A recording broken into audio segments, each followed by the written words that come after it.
안녕하세요. 이번 시간에는 왜 고려 청자가 송나라 청자보다 우수할까라는 주제를 가지고 강의를 진행하겠습니다. 먼저 생각열기를 보겠습니다. 학생 버전입니다. 19쪽 생각열기 볼까? 소제목이 뭐지? 왜 고려 청자가 송나라 청자보다 우수할까지? 첫 번째 발문이야. 청자가 무엇일까요? 두 번째 발문이야. 여러 가지 청자가 있어요. 청자의 이름은 어떻게 붙일까요? 그림을 보면 여러 가지 청자가 있지. 제일 왼쪽에 있는 청자 보자.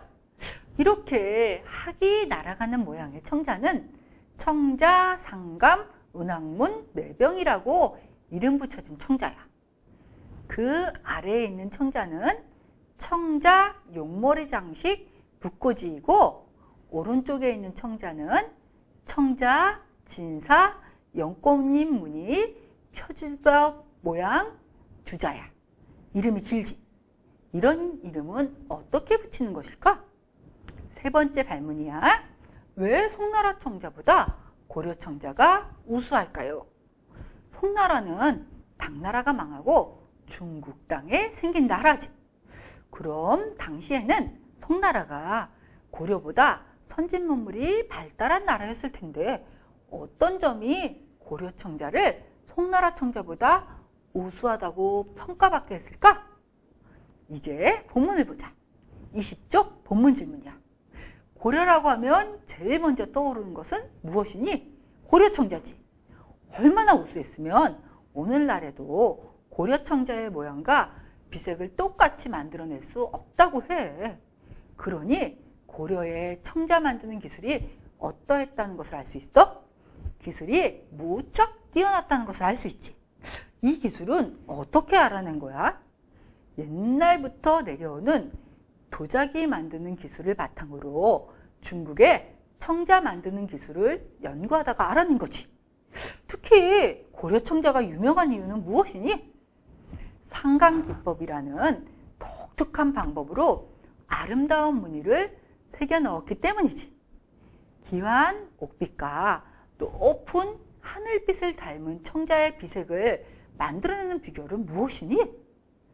유약을 만드는 방법과 가마의 불 조절에 달려 있었지. 그만큼 만들기가 어려워서 10번에 두세 번만 성공할 정도였어. 그러니 값도 무척 비쌌겠지. 그림 질문이야. 근데 그림을 보면 귀족들은 비싼 고려 청자로 무엇을 만들어서 생활했어? 우선은 집안을 아름답게 장식하는 도자기를 만들어서 장식을 했지. 그리고 술잔, 그릇, 술병, 베개, 꽃병, 의자 등의 생활용품으로 만들어 사용하기도 했지. 심지어 청자로 기아를 만들어 지붕에 얹기도 했대. 이런 점만 봐도 고려의 귀족들이 얼마나 사치스러운 생활을 했는지 알 수 있지. 생각열기에서 고려의 무역을 배우며 고려는 누구를 위한 문화라고 했지? 귀족을 위한 문화라고 했지.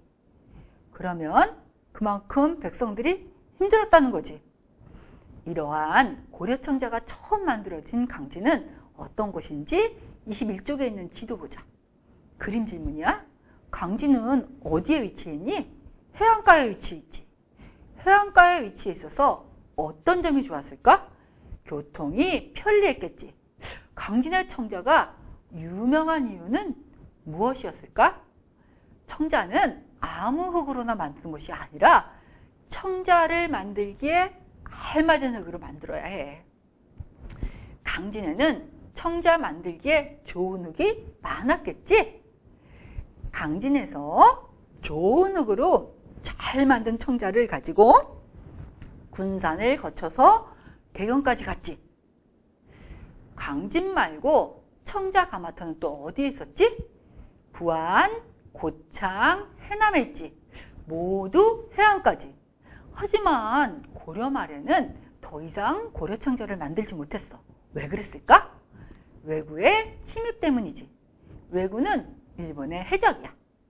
섬나라인이 배는 잘 타는데 나라가 힘들어서 먹고 살기 힘들어진 백성들이 해적이 된 거야.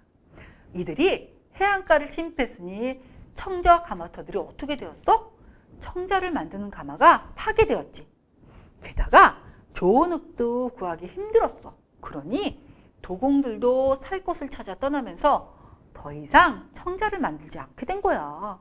그래도 청자를 만들고 싶어서 여러 흙으로 만들어 보았지만 아름다운 청자가 만들어지진 않았어. 그래서 도자기에 분을 바른 붕청사기를 만들게 되었어. 또 조선에서는 유교를 중시했었어. 근데 유교에서는 사치스러운 것을 싫어해. 그래서 조선에서는 청자보다는 화려하지 않고 소박한 미가 나는 백자를 많이 사용했어. 22쪽 본문 질문이야. 도자기 이름은 어떻게 지을까 알아보자. 푸른빛이 도는 도자기를 무엇이라고 부르지? 청자라고 부르지? 청자에 흰색으로 분칠을 하면 뭐라고 부를까? 분칠한 청자, 줄여서 분청사기라고 하지? 흰빛이 나는 도자기는 뭐라고 부를까? 백자라고 하지? 무늬를 새겨 넣을 때 안으로 파고 다른 재료로 메우는 것을 뭐라고 해? 상강기법이지. 무늬를 새기지 않고 도자기를 만들면 뭐라고 해? 순기법이라고 하지. 붓으로 그려 넣으면 뭐라고 해? 화라고 하지. 작은 점을 찍어서 무늬를 새긴 것은 뭐라고 해? 태화라고 하지. 무늬에 따라 구멍을 뚫는 것을 뭐라고 해? 투각이라고 하지. 무늬를 파내면 뭐라고 하지? 음각이라고 하지. 지난번에 배웠던 서산마의 삼전불상 기억나? 백제의 미수라고 불렸지? 양각일까? 음각일까?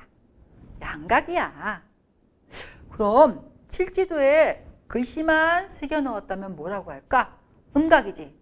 그런데 글씨를 새겨 넣은 자리에 금을 메어 넣었다고 했어. 이런 방법은 금입사라고 해. 새겨 넣은 무늬의 종류에 따라서도 이름을 다르게 붙이지. 구름과 항문이라면 어떻게 부르지? 운항문이지.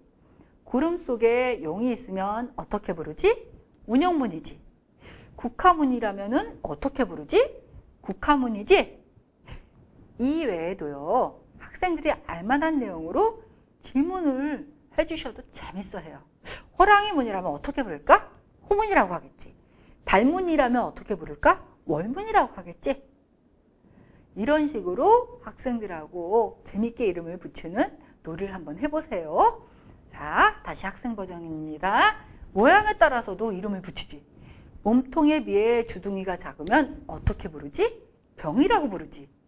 입구는 좁은데 어깨 부분이 넓은 모양이면 어떻게 부르지? 매병이라고 하지. 위로 갈수록 벌어지면 어떻게 부르지? 발이라고 하지. 향을 피우면 뭐라고 부르지? 향로라고 하지. 우리가 배웠던 향로의 이름은 무엇이었지? 백제, 금동, 대향로지? 자, 물을 따를 수 있으면 어떻게 부르지? 준자라고 부르지. 그러면 그림에 있는 청자는 뭐라고 부를까? 상감, 청자, 운항문, 매병이지. 25쪽 4번 문제 보자. 1번 청자 이름은 무엇일까? 청자, 상감, 운항문, 매병이라고 해. 2번 청자 이름은 무엇일까? 청자, 상감, 운항문, 병이라고 해. 3번 청자 이름은 무엇일까? 청자, 삼감, 참외 모양, 병이라고 해. 4번 청자 이름은 무엇일까? 청자, 진사, 연꽃잎 무늬, 표지방 모양, 주자라고 해. 5번 청자 이름은 무엇일까? 청자, 쌍사자, 베개라고 해. 6번 청자 이름은 무엇일까? 청자, 상감, 모란문, 벼루라고 해. 자, 선생님 버전입니다. 본래 이름은 신축명, 청자, 상감, 모란문, 벼루입니다. 신축년에 만들어져서 신축명이라는 이름이 붙여졌지만 아이들한테는 배운 대로만 적게 해주시고요. 수업을 진행하면서 알려주세요. 학생들한테 이렇게 본문 수업을 마친 다음에는 수업 직후 복습을 해주시면 되겠습니다. 이제 청자 만들기를 알아보겠습니다. 상강기법은 무늬를 파낸 후 색이 다른 흙이나 금 혹은 은으로 메우는 방법이죠. 네모난 판에 청자를 붙이도록 해주세요. 이때 딱글보다는 양면 테이프나 우드락 본드를 사용하는 것이 더 잘 붙습니다. 붙인 후에 칼라 점토를 조금만 떼어내서 구멍에 메어 넣은 후 삐져나온 칼라 점토는 사용하지 않는 카드로 긁어내도록 해주세요. 카드로 칼라 점토를 긁을 때는 45도 각도로 세워서 긁어야 깔끔하게 칼라 점토가 정리될 수 있어요. 그리고 청자 받침대는 양면 테이프로 붙이도록 해주세요. 청자를 다 만든 다음에는 유물을 보면서 학생들에게 질문을 하는 시간을 가져봐야 되겠죠? 청자를 다 만든 다음에는 유물을 보면서 학생들에게 질문하는 시간을 가져봐야겠죠? 학생 버전입니다. 이 청자 이름은 무엇이니? 청자, 상감, 은학문, 매병이지. 이 청자 이름은 무엇이야? 청자, 상감, 물학문, 참외 모양 병이지. 고려 청자가 송나라 청자보다 우수한 까닭은 무엇일까? 상강기법과 비색 때문이지. 상강기법은 어떤 기법이야?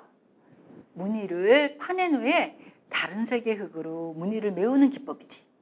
고려 청자를 사기 위해 다른 나라 상인들이 많이 드나들던 무역항은 어디야? 병난도지. 삼국시대 때는 한강이 중요했는데 고려시대 때는 왜 병난도가 중요해졌을까? 병난도는 물이 깊어서 큰 배도 자유롭게 드나들 수 있었으며 대경과 가까웠기 때문이지. 이때 드나들던 아라비아 상인 덕분에 우리나라 이름이 무엇으로 알려졌어? 코리아로 알려졌지. 병난도에서 많이 수입하던 물건은 주로 귀족들이 사용하는 물건이었어. 그래서 고려의 문화를 누구를 위한 문화라고 하지? 귀족을 위한 문화라고 하지. 그래서 고려를 귀족의 나라라고 부르기도 해. 청자를 만들던 곳으로 가장 유명했던 곳은 어디야? 강진이지. 강진의 청자는 왜 유명했어? 강진에는 청자 만들기에 좋은 흙이 많았기 때문이지. 게다가 해안가였기 때문에 배를 타고 강진에서 개경까지 청자를 옮기기 좋았지. 하지만 고려 말에는 더 이상 고려 청자를 만들지 못했어. 왜 그랬을까? 외구의 침입 때문이지. 그래도 청자를 만들고 싶어서 여러 가지 흙으로 만들어 보았지만 아름다운 청자가 만들어지진 않았어. 그래서 만들게 된 자기는 어떤 자기지? 분청사기지? 유교의 나라 조선에서는 어떤 자기를 많이 사용했어? 청자보다는 화려하지 않은 백자를 많이 사용했지. 이렇게 유물을 보면서 배운 것을 정리해 주세요. 이것으로 이번 강의를 마치겠습니다. 이번에는 고려 청자의 우수성과 청자의 이름 붙이는 방법에 대해서 알아보았습니다. 수고하셨습니다.